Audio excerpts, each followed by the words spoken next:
నమ్ముకొని సన్యాసి పుచ్చుకో బటవనన్నం తిట్టేవాడిని.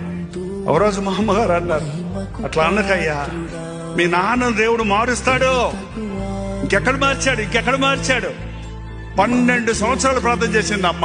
12 సంవత్సరాల ప్రార్థన తర్వాత అద్భుతంగా మా నాన్న రక్షించబడ్డాడు.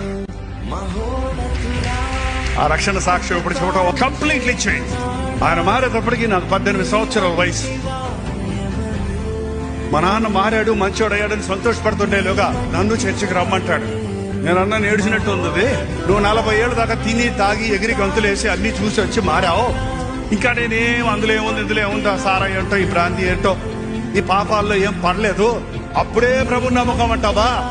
ప్రభు నమ్ముకుంటే సంతోషం ఏముంది జీవితంలో అని ఒక 3 నెలలు పోరాడాను మా నాన్నతోటి, దేవునితోటి. అంతకంటే ఎక్కువ పోరాడలేకపోయా. మా నాన్న 3 నెలల కన్నీటి ప్రార్థన నన్ను రక్షణలో నడిపించింది.